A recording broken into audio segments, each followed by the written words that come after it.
இந்த வீடியோட கோலி soda rising இந்த படத்தோட கதையை தான் பார்க்க போகிறோம். இது கோலி சோடா 1 and 2 ரெண்டும் கலந்து எடுத்திருக்காங்க.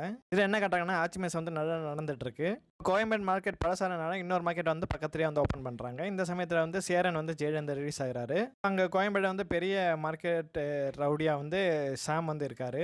அவர மாதிரியே ரவுடி ஆகணும்னு சொல்லி புகழும் வந்து அங்கே வந்து இருக்காரு. சாமோட ஏதோ ஒரு விஷயம் வந்து ஒரு பேக்கில் வந்து மாட்டியிருக்கு. அதை வந்து புகழ் வந்து எப்படியா வந்து திருடணும்னு பார்க்குறாரு. ஆனால் அது யாருக்கும் தெரியாமல் ஆட்சி மெஸ்ஸில் வந்து சாமோட ஆள் வந்து வச்சிடுறாரு.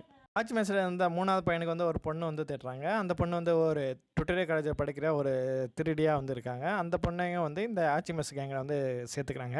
புதுசாக ஆரம்பிக்கிற மெஸ்ஸுக்கு வந்து ஆட்சி மெஸ் 2ன்னு ஆரம்பிக்கிறாங்க. அங்கே புது மார்க்கெட்டை இடம் எதுவும் கிடைக்கிறதுனால வந்து ஒரு வண்டியை பிடிச்சி வந்து அந்த ஆட்சி மெஸ் 2 வந்து ஆரம்பிக்கிறாங்க. சமயத்தில் சேரன் தற்கொலை பண்ண போகிறாரு. அப்போ இந்த ஆட்சி மெஸ் பசங்க வந்து காப்பாற்றுறாங்க. மட்டும் இல்லாமல் ஒரு பிக் பாயிட்டாக வந்து ஒருத்தர் அந்த ஏரியாவை சுற்றிட்டு இருக்காரு. அவரும் வந்து சேரன் கூட வந்து சேர்ந்துடுறாரு. 3 எபிசோடோட கதை. நன்றி.